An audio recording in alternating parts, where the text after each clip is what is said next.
السلام عليكم ورحمة الله وبركاته. الحمد لله نحمده ونستعينه ونستغفره ونؤمن به ونتوكل عليه ونعوذ بالله من شرور أنفسنا ومن سيئات أعمالنا ونعوذ بالله من شرور أنفسنا ومن سيئات أعمالنا من يهده الله فلا مضل له ومن يضلله فلا هادي له ونشهد أن لا إله إلا الله وحده لا شريك له ونشهد أن سيدنا وسندنا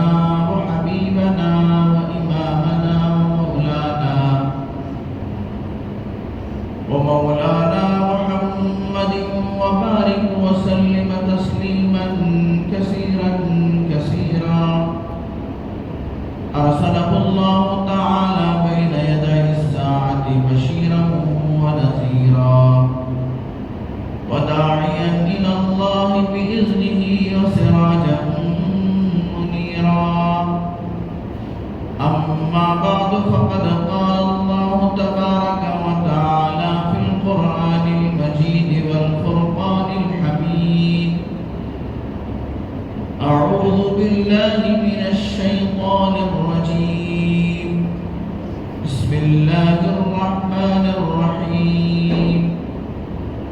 إذا جاء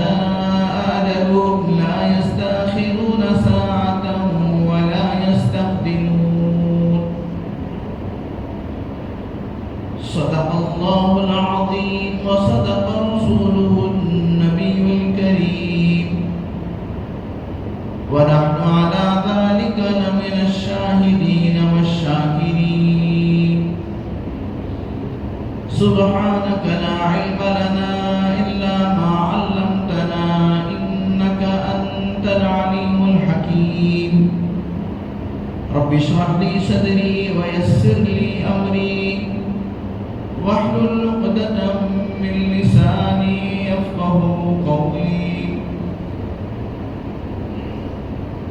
اللهم صل على سيدنا مولانا محمد وبارك وسلم اللهم صل على سيدنا مولانا محمد وبارك وسلم اللهم صل على سيدنا مولانا محمد وبارك وسلم تسليما كثيرا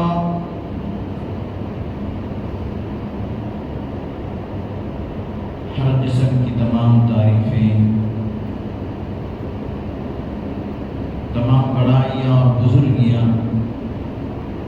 خدا وحدہ ولا شریک لہ کے لیے جس کی خدائی میں کوئی شریک نہیں، وہ اکیلا پروردگار ہے، اس کا کوئی ساجی اور ہمسر نہیں، اور وہ ہمیشہ سے ہے اور ہمیشہ رہے گا۔ ہر پل ہر لمحہ لاکھوں لاکھ کروڑ ہا کروڑ انگنت لا تعداد درود و سلام محسن انسانیت رحمت للعالمین محمد عربی محمد مصطفیٰ احمد مجتبی حضرت رسول پاک صلی اللہ علیہ وسلم یا رب صلی وسلم دائما ابدا علی حبیبک خیر الخلق کلہم۔ معزز و محترم سامعین اکرام، فرزندان اسلام، بہت ہی قابل قدر بزرگوں اور دوستوں، آج کی اسلامی تاریخ ہے 30 صفر المظفر اور انگریزی تاریخ 14 اگست 2026۔ گزشتہ جمعہ میں آپ حضرات کے سامنے روح سے متعلق کچھ باتیں پیش کرنے کی کوشش کیا تھا قرآن حدیث کی روشنی میں۔ قرآن مقدس اگر ہم اٹھا کر پڑھتے ہیں، سمجھتے ہیں، ترجمے کے ساتھ اس کی تفسیر اور اس کے مضامین اور اس کے مفاہیم کو سمجھنے کی کوشش کرتے ہیں، تو ہمیں یہ بات ملتی ہے، اس بات کا پتہ چلتا ہے تقریباً تہائی قرآن مجید، اس کے مضامین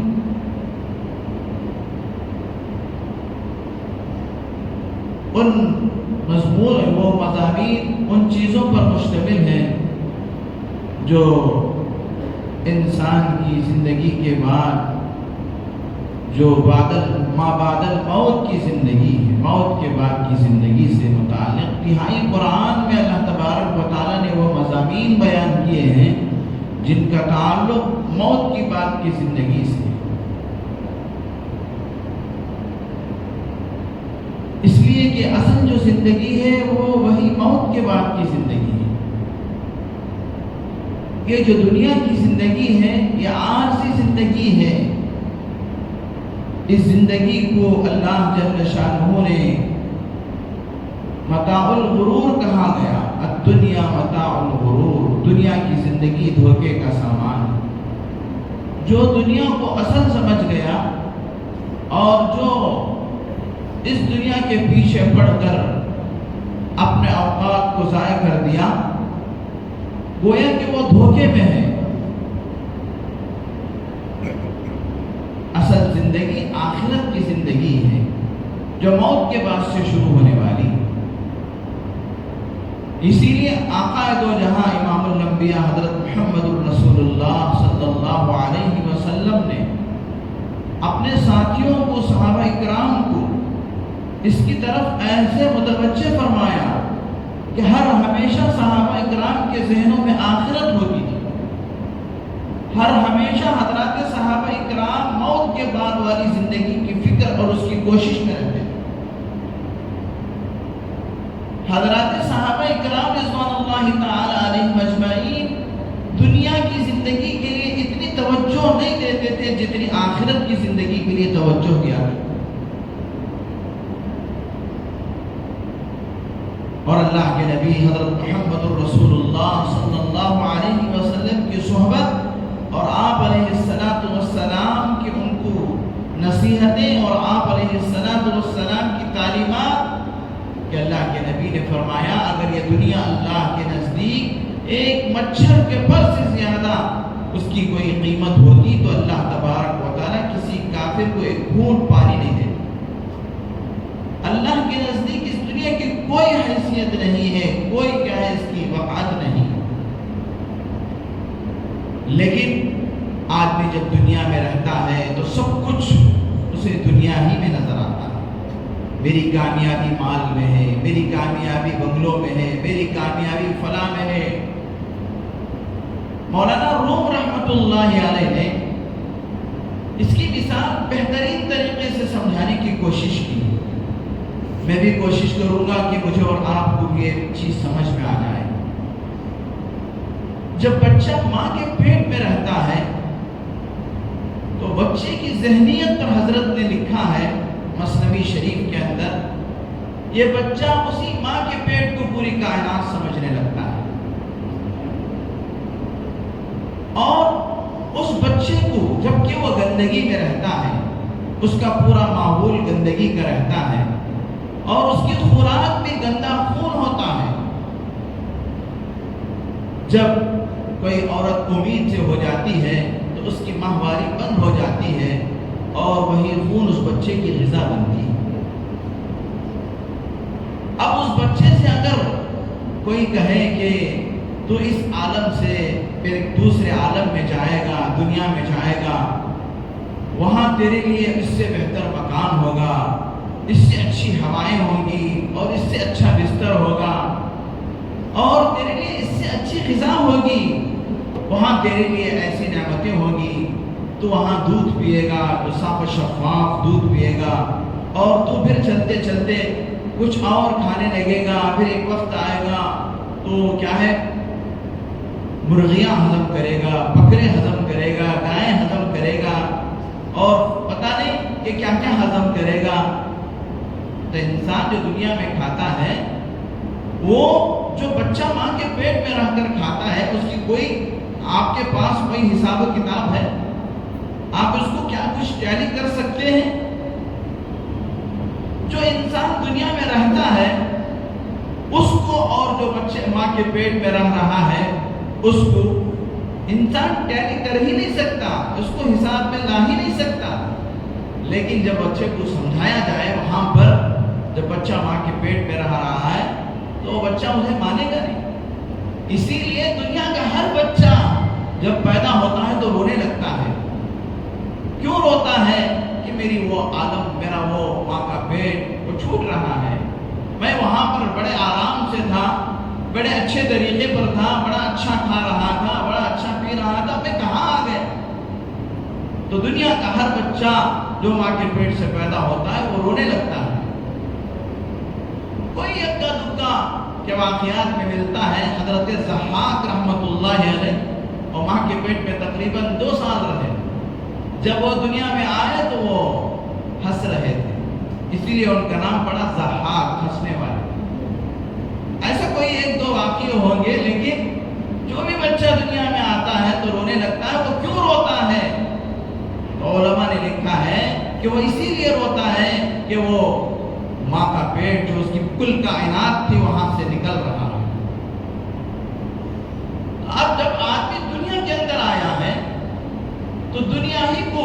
جیسا بچہ ماں کے پیٹ کو سب کچھ سمجھنے لگتا ہے، دنیا ہی کو اپنی کل کائنات سمجھتا ہے، اور یہاں پر ہمیشہ رہنا اور یہاں کا کھانا اس کے لیے ہمیشہ کا، یہاں کی جوانی اس کے لیے ہمیشہ کی،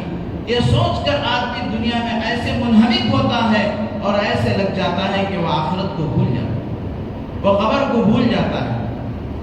حالانکہ اللہ تبارک و تعالیٰ نے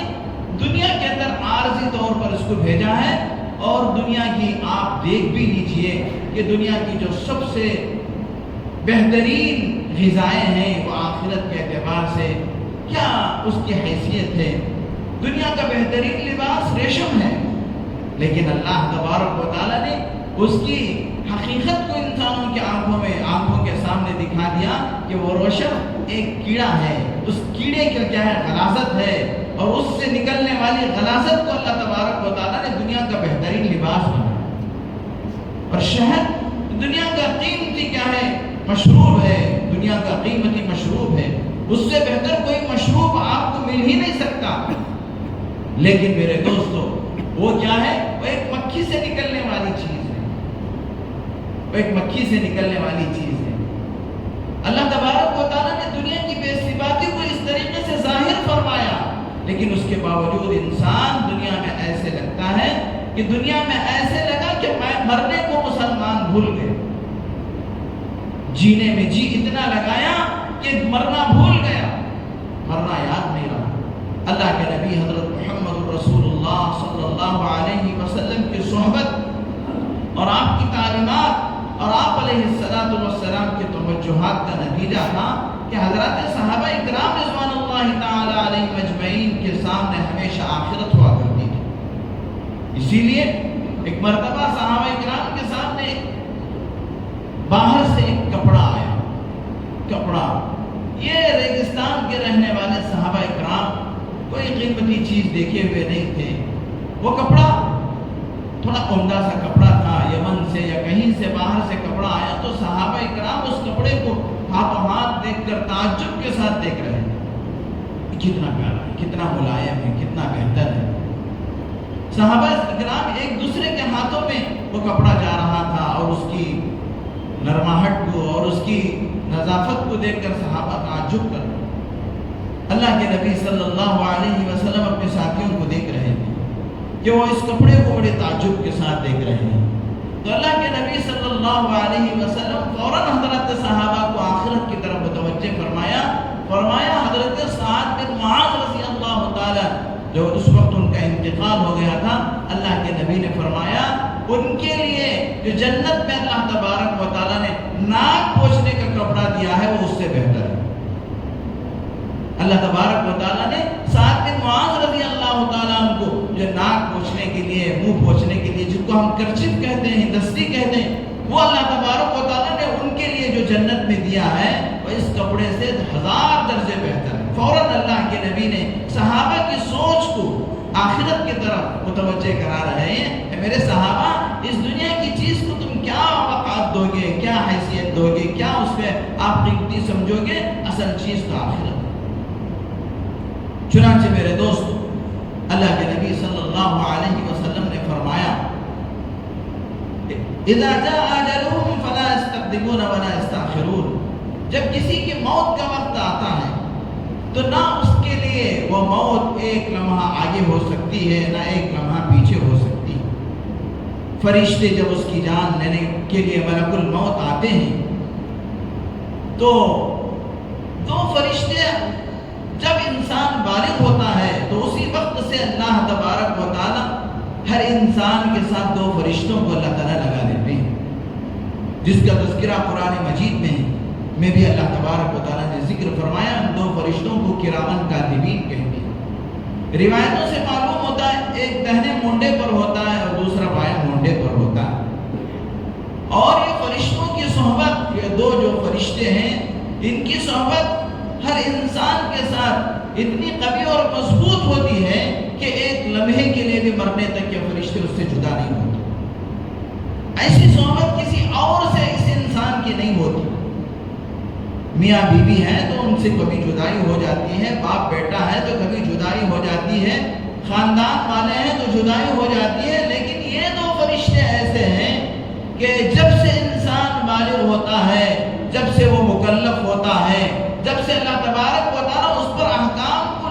لاگو فرماتے ہیں، اس وقت سے یہ اس کے ساتھ چپک جاتے ہیں۔ ایک ہے کرامن کا، ان فرشتوں کا نام ہے کرامن کاتبین۔ ایک فرشتہ اس کی نیکیوں کو لکھتا ہے اور ایک فرشتہ اس کی برائیوں کو لکھتا ہے۔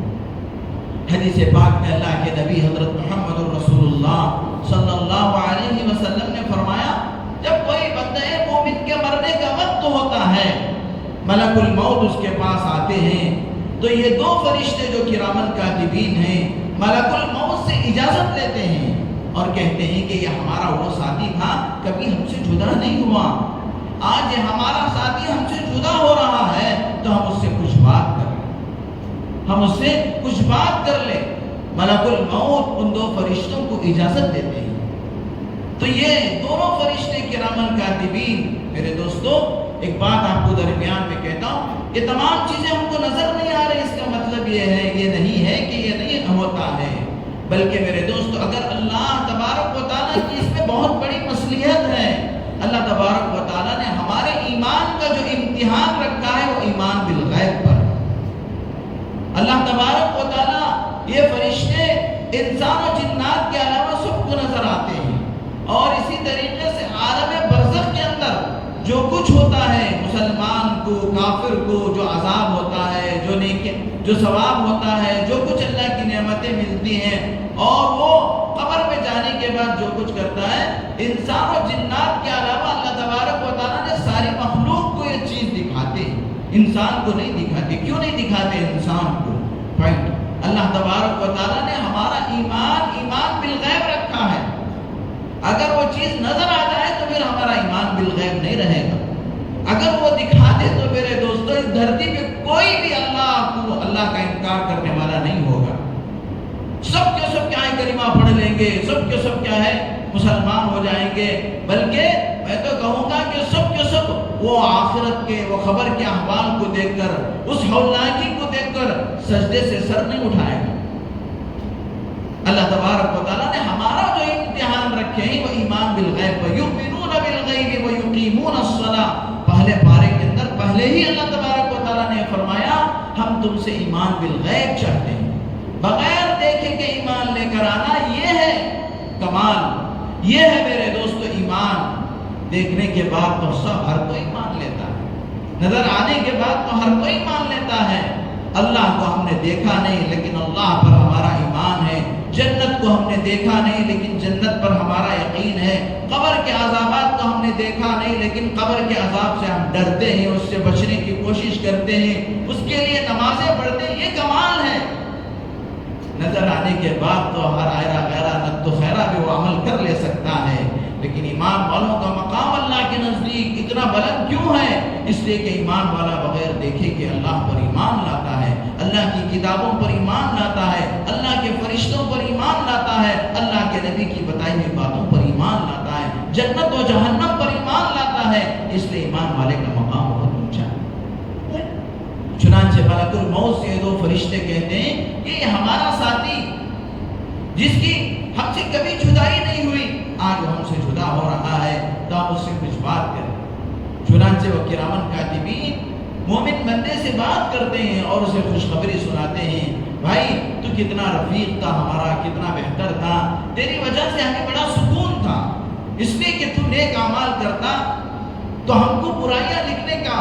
جو موقع نہیں ملتا تھا، اور اس وقت میں ہم اللہ کی تسبیح بیان کرتے، اللہ کی تمجید بیان کرتے، اللہ کا ذکر کرتے، کیونکہ فرشتوں کی جو غذا ہے وہ اللہ کا ذکر ہے۔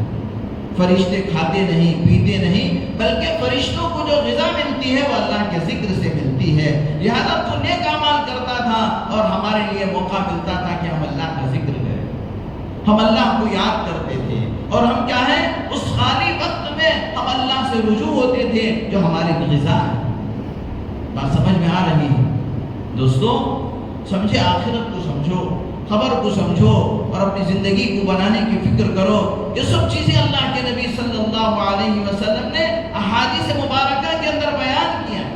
اور قرآن مجید کا تہائی حصہ باس بعد الموت یعنی مرنے کے بعد کی زندگی پر مشتمل ہے۔ اللہ تبارک و تعالیٰ اپنے بندوں میں سے کسی بندے کو ناکام ہونا نہیں دیکھنا چاہتے۔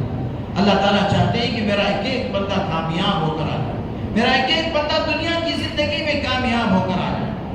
تو دونوں فرشتے اس کو مبارکبادی دیتے ہیں اور اس کا خیر مقدم کرتے ہیں۔ اس کی جدائی پر وہ فرشتے، بھائی تو کتنا بہترین ساتھی تھا، آج تو ہم سے جدا ہو رہا ہے۔ ہم اللہ سے دعا کریں گے کہ اللہ تعالیٰ تیرے ساتھ خیر کا معاملہ کرے، تیرے ساتھ اللہ تعالیٰ بہتری کا معاملہ کرے۔ ہم تجھے جنت کی خوشخبری سناتے ہیں، جنت کی نعمتوں کی خوشخبری سناتے ہیں، فلاں فلاں۔ چنانچہ اس مومن بندے سے ملک الموت کہتے ہیں، اخرجی یا روح المطمئنہ، اے نیک روح، اے پاکیزہ روح، بدن سے نکل جا۔ جب وہ روح بدن سے نکلتی ہے تو اس کا استقبال ہوتا ہے، اور وہ فرشتہ ملک الموت کہتا ہے، اب میں تجھے ایسی جگہ لے جاؤں گا اور آج کا دن تیرے لیے اتنا بہتر دن ہوگا، اتنا اچھا دن ہوگا، کبھی زندگی میں اتنا اچھا دن تو نے نہیں دیکھا ہوگا۔ اللہ اکبر، تیری شادی کا دن بھی اتنا اچھا نہیں، تیری پیدائش کا دن بھی اتنا اچھا نہیں، تو نے دنیا کے اندر اتنا اچھا دن دیکھا ہی نہیں ہوگا۔ ایسے اچھے دن کی طرف تجھے لے جاؤں گا، جنت کے نظارے تجھے کراؤں گا، جنت کی خوشبوئیں تجھے سناؤں گا، جنت کی نعمتوں کی طرف میں تجھے لے جاؤں گا، اور تیری قبر کے اندر جنت کی کھڑکیاں کھلواؤں گا، تیری قبر کے اندر جنت کی بستر بچھاؤں گا، اور تیرے ساتھ نرمی کا، آسانی کا معاملہ کروں گا۔ اللہ کے نبی حضرت محمد رسول اللہ صلی اللہ علیہ وسلم فرماتے ہیں، جب نیک بندہ قبر میں رکھا جاتا ہے اور اس سے سوال و جواب ہوتے ہیں اور وہ سوال و جواب دے دیتا ہے، تو پھر اللہ کی طرف سے ایک ندا آتی ہے، ایک آواز آتی ہے، نم کا نومت العروس، دلہن کی طرح سو جا، اب تجھے کوئی جگانے والا نہیں ہے، اب تجھے وہی جگائے گا تو تیرے نزدیک سب سے زیادہ محبوب ہے۔ چنانچہ میرے دوستو، جب نیک بندہ قبر میں پہنچتا ہے، وَمِن وَرَائِهِمْ بَرْزَخٌ إِلَىٰ يَوْمِ يُبْعَثُونَ، کہ خبر کے اندر قیامت کی صبح تک سونا ہے۔ اسی لیے فرمایا، جاگنا ہے جاگ لے افلاک، جاگنا ہے جاگ لے افلاک کے سائے تلے، ورنہ حشر تک سوتا رہے گا خبر کے مٹی تلے۔ جاگنا ہے تو اسی آسمان کے نیچے ہم کو جاگ لینا ہے، ورنہ خبر میں جائیں گے تو حشر تک سونا ہے، حشر تک سونا ہے۔ اور میرے دوستو، یہ بھی اللہ تبارک و اللہ کے نبی حضرت محمد رسول اللہ صلی اللہ علیہ وسلم نے فرمایا، جب نیک بندہ قبر میں پہنچتا ہے تو میرے دوستو اس کے لیے یہ کروڑوں سال جو قیامت تک کے ہیں، ہزاروں سال، کتنے سال قیامت آئے گی کا معلوم نہیں، وہ تمام کے تمام اسے ایسے محسوس ہوں گے، اتنا لمبا عرصہ، قیامت تک کا عرصہ نیک بندے کے لیے ایسے محسوس ہوگا جیسا کہ عصر سے لے کر مغرب تک کا وقت ہے۔ اللہ اکبر! یعنی ابھی وہ قبر میں گیا اور ابھی کیا ہے، قیامت قائم ہو گئی، ابھی کیا حساب کتاب ہو گیا، ابھی اس کے لیے جنت کا فیصلہ ہو گیا۔ کوئی قبر کی زندگی کے اندر اسے تکلیف نہیں، کوئی پریشانی نہیں، کوئی مصیبت نہیں، کوئی کیڑے مکوڑے نہیں، بلکہ میرے دوستو ایک حدیث میں آیا ہے کہ اللہ تبارک و تعالیٰ جب جنتی کو قبر میں پہنچائیں گے تو اللہ تعالیٰ اس کے لیے ایک حور بھیجیں گے، اور وہ حور اس کے سامنے جھکے گی تو اس کا ہار ٹوٹ جائے گا۔ اب یہ دونوں مل کر اس ہار کو چننے لگیں گے اور چننے تک قیامت قائم ہو جائے گی۔ عصر کے بعد سے لے کر مغرب تک کا وقت میرے دوستو سب سے مختصر وقت ہوتا ہے نمازوں میں، اتنی دیر میں قیامت قائم ہو جائے گی۔ وہی میرے دوستو اگر بندہ بدعمالی کر کے، اللہ کی نافرمانی کر کے، دنیا کو اپنی زندگی کا مقصد بنا کر اللہ تبارک و تعالیٰ کے احکام سے منہ موڑ کر جب جانے لگتا ہے اور اس کے سامنے ملک الموت بڑی ہیبت ناک شکل میں آتے ہیں، تو یہ دو فرشتے کرامن کاتبین جو ہوتے ہیں وہ فرشتے سے اجازت لیتے ہیں ملک الموت سے کہ اس بندے سے ہمیں بات کرنے کا تھوڑا موقع دیجیے۔ چنانچہ ملک الموت ان کو موقع دیتا ہے تو یہ کرامن کاتبین کہتے ہیں تو کیسا بدبخت تھا، تیری وجہ سے ہم کتنی مصیبت میں پڑے ہوئے تھے، ہر ہمیشہ تیرے گناہ لکھ رہے تھے، تیری نافرمانیاں لکھ رہے تھے، ہمیں تو نے دنیا کے اندر اللہ تبارک و تعالیٰ کا ذکر کرنے کا موقع نہیں دیا، اللہ کی اطاعت و فرمان، اللہ تبارک و تعالیٰ کے سامنے حمد و ثنا کا موقع تو نے نہیں دیا، ہم کو کس طرح الجھن میں تو پھنسا رکھا تھا کہ ہر وقت تیرے گناہ لکھ رہے تھے، تیرے گناہ لکھ رہے تھے، کوئی فرصت نہیں تھی۔ اے بدبخت آج تو جا رہا ہے، اللہ کی لعنت ہو تجھ پر، اللہ کا غضب ہو تجھ پر، اور اللہ تبارک و تعالیٰ تجھے ایسی جگہ لے جائے جہاں پر تجھے بڑے بڑے عذابات، بڑی بڑی تنگیاں، مصیبتیں مسلط ہیں۔ اتنا کہنے کے بعد ملک الموت اس خبیث روح سے کہتا ہے اخرج یا روح الخبیث، اے خبیث روح نکل جا، اور اب تجھے بتاؤں گا،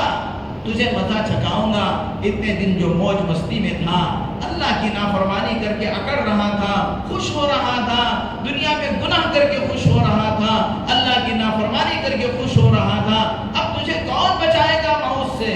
اللہ کی پکڑ سے تجھے کون بچائے گا؟ چل تیری زندگی کے لیے یہ سب سے بڑا بدترین دن ہوگا تیرے، ایسی جگہ تجھے لے جا رہا ہوں جہاں لے جاؤں گا وہ دن، وہ جگہ تیرے لیے سب سے بدترین جگہ ہوگی۔ چنانچہ میرے دوستو اللہ اکبر، احادیث مبارکہ کے اندر ہے کہ اس کی روح کو اتنی مشکل سے نکالا جائے گا، اتنی مشکل سے نکالا جائے گا کہ ایک پتلے سے کاٹن کے کپڑے کو اگر آپ کانٹیوں میں یعنی بھری کانٹیوں کے اندر ڈال دیں اور وہ کپڑا ان کانٹیوں کے اندر جکڑ جائے اور پھر اس کپڑے کو کھینچ کر نکالا جائے تو اس کا تار الگ ہو جاتا ہے، اس کا دھاگا الگ ہو جاتا ہے، اتنی مشکل کے ساتھ اس اللہ کے نافرمان کی روح کو نکالی جائے۔ اللہ ہم سب کی حفاظت فرمائے، اللہ ہم سب کو جیتے جاگتے اسی دنیا میں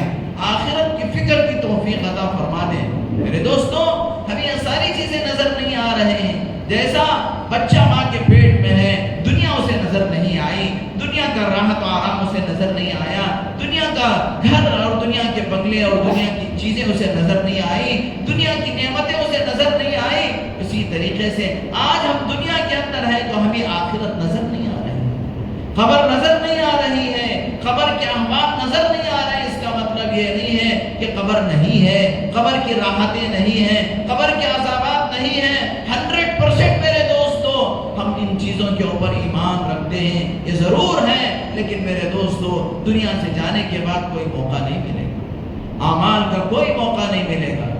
نیک اعمال کا کوئی موقع نہیں ملے گا۔ اس لیے اسی دنیا کی زندگی میں آخرت کو بنانا ہے، آخرت کو سنوارنا ہے اور آخرت کے لیے فکریں کرنا ہے۔ چنانچہ میرے دوستو اللہ تبارک و تعالی ہم سب کو آخرت کی فکر نصیب فرمائے، قبر کی تیاری کی توفیق عطا فرمائے، اور اللہ تبارک و تعالی ہم سب کو نیک لوگوں میں شمار فرمائے۔ کل 15 اگست ہے،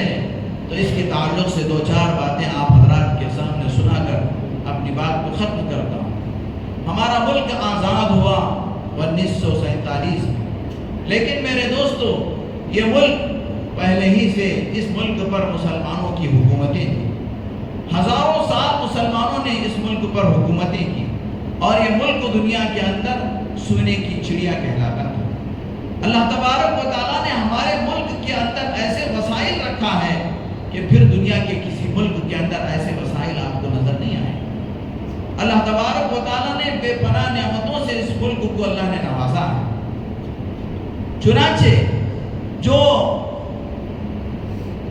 غلط خیالات کے لوگ تھے، انگریز، انہوں نے ان کی غلط نگاہ اس ملک پر پڑھی، تو وہ لوگ اس ملک کے اندر ایک بہانے سے آنا شروع کیے۔ 1400 عیسوی سے آتے رہے تجارت کی غرض سے۔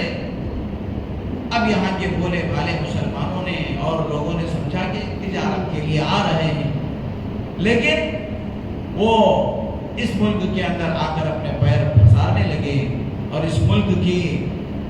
ذخائر کو لوٹنے کا ان کا ارادہ ہوا۔ تو ان لوگوں نے باقاعدہ 1601 عیسوی کے اندر جب کیا ہے اس ملک کے اندر اپنی حکومت کا انہوں نے دعویٰ کر لیا، اور سب سے پہلے ان لوگوں کی غداری کو اور ان لوگوں کی بدنیتی کو پہچان کر جنہوں نے اس ملک کے لیے کوشش اور آواز اٹھانے کا جو اعلان کیا، تو وہ مسلمان تھے۔ اس میں حضرت مولانا سید المجدد الفسانی سید احمد سرہندی رحمۃ اللہ علیہ سب سے پہلے انہوں نے کہا کہ لوگ تاجر نہیں ہیں، بلکہ تاجروں کی بھیس میں لٹیرے ہیں۔ یہ ہمارے ملک کی جڑوں کو کاٹنا چاہتے ہیں، ہمارے ملک پر قبضہ کرنا چاہتے ہیں۔ چنانچہ یہ سلسلہ آگے بڑھتا گیا، یہاں تک کہ ان لوگوں کی جو بدنیتی تھی وہ لوگوں پر ظاہر ہوئی، لیکن اس کے باوجود برادران وطن خاموش بیٹھے تھے۔ مسلمانوں نے حضرت شاہ ولی اللہ محدث دہلوی رحمۃ اللہ علیہ نے سب سے پہلے آواز اٹھائی کہ یہ انگریز ہمارے ملک کو دارالحرب بنا دیے۔ اس کے بعد ان کے اکلوتے بیٹے اور ان کے سچے جانشین حضرت مولانا شاہ عبدالعزیز محدث دہلوی رحمۃ اللہ علیہ نے اس ملک کے دارالحرب ہونے کا فتویٰ دیا اور کہا کہ اس ملک کے خلاف یعنی مطلب انگریزوں کے خلاف جنگ لڑنا مسلمانوں کے لیے ضروری ہے۔ پھر اس کے بعد مسلمان تنے تنہا صرف مسلمان 1857 تک جتنے بھی جنگیں ہوئے ہیں خالص مسلمانوں نے انگریزوں سے لڑا ہے، لیکن آج تاریخ سے ان چیزوں کو مٹایا گیا ہے، مسلمانوں کی تاریخ کو مٹا دیا گیا ہے۔ لیکن میرے دوستو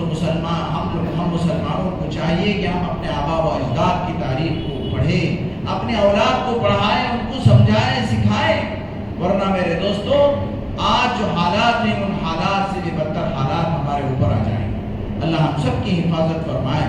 حضرت شاہ ولی اللہ محدث دہلوی رحمۃ اللہ علیہ نے فتویٰ دیا، اور ان کے فتوے کے بعد سید احمد شہید رحمۃ اللہ علیہ، سید اسماعیل شہید رحمۃ اللہ علیہ 1809 سے لے کر 1831 تک انہوں نے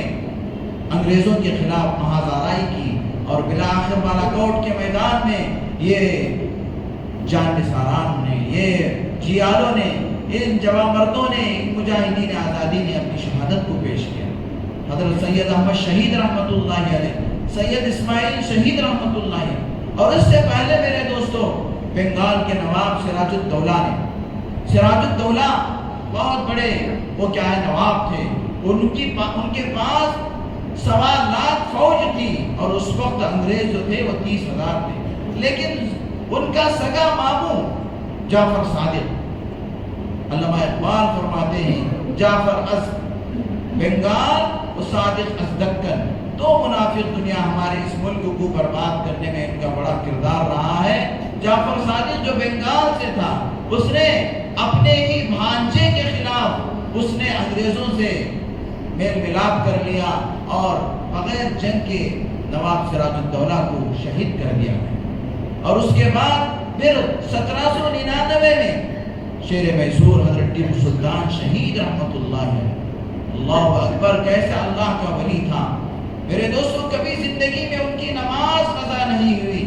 کبھی زندگی میں ان کی تہجد قضا نہیں ہوئی، کبھی انہوں نے زندگی میں کسی غیر عورت کو بدنگاہی سے نہیں دیکھا، کسی غیر عورت پر نگاہی نہیں پڑی۔ اللہ تبارک و تعالیٰ نے ایسا شیر ہمارے اس صوبے کے لیے دیا۔ حضرت ٹیپو سلطان شہید رحمت اللہ علیہ 1799 میں میر صادق کی غداری سے حضرت ٹیپو سلطان شہید رحمت اللہ علیہ کو شہید کر دیا۔ اور اس کے بعد پھر میرے دوستوں شاملی کی جنگ ہوئی، جس کے اندر اللہ اکبر علماء اکرام نے اپنی مسند درس کو چھوڑ کر، حدیث کے درس کو چھوڑ کر، قرآن کے درس کو چھوڑ کر ملک کو آزاد کرانا ضروری ہے سمجھ کر میدان میں نکل آئے۔ حضرت حاجی امداد اللہ مہاجر مکی رحمت اللہ علیہ کی قیادت میں بڑے بڑے شیوخ اور بڑے بڑے علماء اکرام، حضرت حجت الاسلام نانوتوی رحمت اللہ علیہ، حضرت رشید احمد گنگوہی رحمت اللہ علیہ اور حافظ ضامن شہید رحمت اللہ علیہ، بڑے بڑے علماء اکرام، چنانچہ 1863 کے اندر 1800 کی دہائی میں ایک جنگ ہوئی شاملی کے میدان میں، جس میں بہت سارے مسلمان مارے گئے، اور اس میں یہ لوگ حضرت قاسم نانوتوی رحمت اللہ علیہ بڑے سادہ سیدھے آدمی تھے، تو وہ تو کیا ہے گرفتار نہیں ہوئے، کئی مرتبہ 3 سال کے اندر حضرت قاسم نانوتوی رحمت اللہ علیہ کو کئی مرتبہ گرفتاری کا وارنٹ آیا، لیکن